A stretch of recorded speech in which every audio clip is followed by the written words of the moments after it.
एक पिता की दुख भरी कहानी।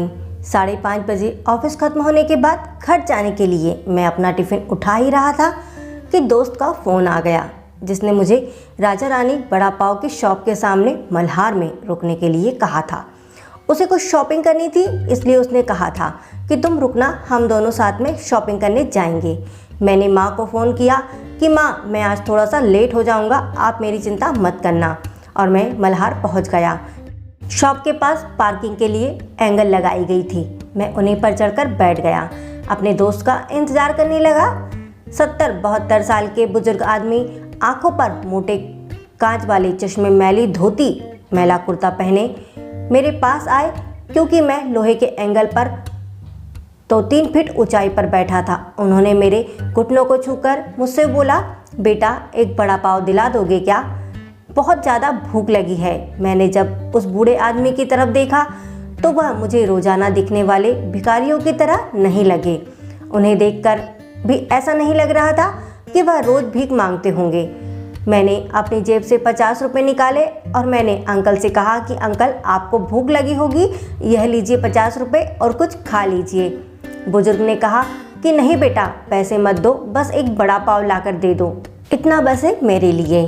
ठीक है, मैं ला देता हूँ, आप यहाँ बैठिए, कहकर मैंने दुकान से बड़ा पाव लाकर बुजुर्ग को खाने के लिए दे दिया।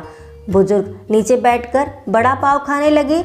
मेरी तरफ देखकर वह बोले, ऊपर मत बैठो, गिर जाओगे, यहाँ बैठो मेरे पास, कोई साथ बैठेगा तो मुझे भी 2 निवाले अच्छे से खाए जाएंगे।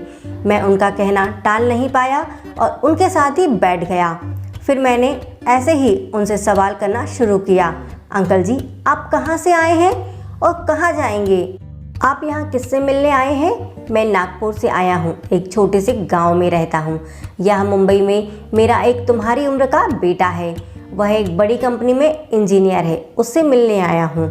2 साल पहले उसकी शादी हुई, लव मैरिज। बहू पढ़ी लिखी है, नए विचारों वाली, उसे सास ससुर यानी हम पति पत्नी गंवार लगते हैं, इसलिए उसे हमारे साथ रहना अच्छा नहीं लगता, इसलिए बेटा अलग रहता है, यही मुंबई में 2 सालों से। परसों मेरे इस मोबाइल पर फ़ोन आया था तो वह कह रहा था अमेरिका में नौकरी मिली है, वो और अपनी बीवी को लेकर जा रहा है 10 सालों के लिए अमेरिका।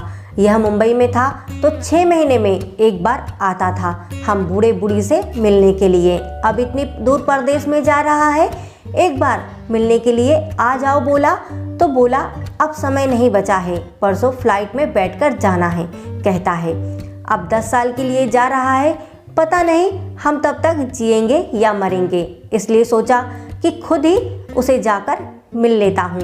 परंतु यहाँ के लोग कहते हैं कि इस एरिया में एयरपोर्ट ही नहीं है। बुजुर्ग ने एड्रेस वाली चिट्ठी मेरे हाथ में देते हुए कहा। उसकी बात सुनकर मैंने कहा, लोग सच कह रहे हैं, एयरपोर्ट यहाँ नहीं है, सांता क्रूज में है। बुजुर्ग ने मेरी तरफ देखकर कहा, लेकिन परसों जब बेटे का फ़ोन आया था तो उसने यहीं का पता लिखवाया था, लगता है यह फ़ोन भी ख़राब हो गया है, फ़ोन ही नहीं आ रहा है बेटे का। मैंने बताया था उसको कि मैं उससे मिलने आ रहा हूँ मुंबई। कहते हुए बुजुर्ग ने मोबाइल मुझे देखने के लिए दे दिया। अब मेरे एक हाथ में मोबाइल था तो दूसरे हाथ में चिट्ठी थी।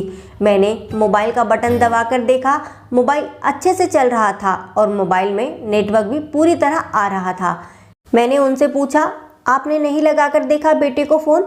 मुझे कहाँ लगाना आता है बेटा फ़ोन, कोई फ़ोन करता है तो उठा लेता हूँ बस, उन्होंने कहा।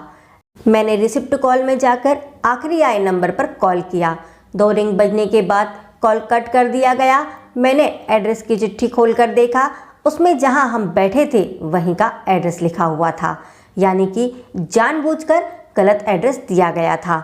मैं समझ चुका था कि लड़का गलत पता देकर अपने माता पिता को टाल रहा था और अब उनका फ़ोन भी नहीं उठा रहा था।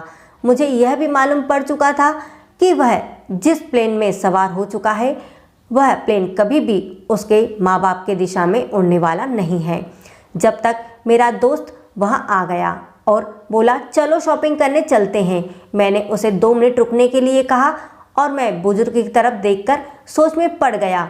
मैं समझ नहीं पा रहा था अपने बेटे की तरफ से होने वाली धोखेबाजी को। यह बुजुर्ग समझ नहीं पा रहे थे या खुद का बच्चा ऐसा व्यवहार कर सकता है, वह स्वीकार नहीं कर पा रहे थे। मैंने बुजुर्ग से बोला कि अब तो आपका बेटा जिस प्लेन में बैठा है वो जा चुका होगा।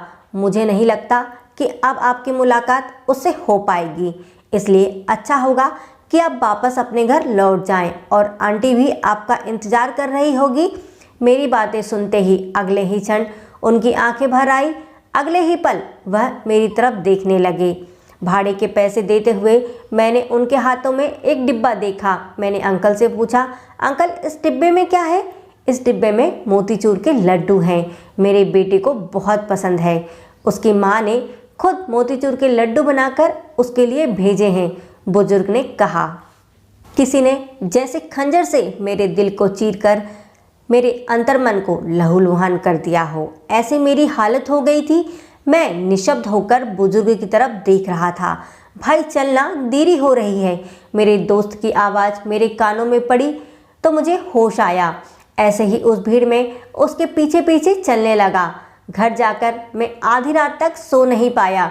रह रहकर मेरे मन में एक सवाल उठ रहा था, बड़ा पाँव की भीख मांगने वाला यह बेचारा आदमी भूख से बेहाल होने के बाद भी अपने साथ लाए हुए उन मोतीचूर के लड्डुओं में से एक लड्डू खुद नहीं खा सकता था। अपने बेटे से इतना प्यार। मैं सुबह जल्दी उठा और अपनी मम्मी और पापा के गले लग गया। उन्हें कहने लगा कि मैं आपको छोड़कर कभी नहीं जाऊंगा। और इतना कहते ही मेरी माँ की आंखों में आंसू थे। जब माता पिता को अपने बच्चे बोझ नहीं लगते तो फिर बच्चों को माता पिता क्यों बोझ लगते हैं। दोस्तों, आपको ये कहानी कैसी लगी कमेंट में ज़रूर बताइएगा। और अगर आपको ये कहानी अच्छी लगी तो please like share and subscribe जरूर करें। जय हिंद, जय भारत। फिर मिलेंगे अगली कहानी के साथ दोस्तों।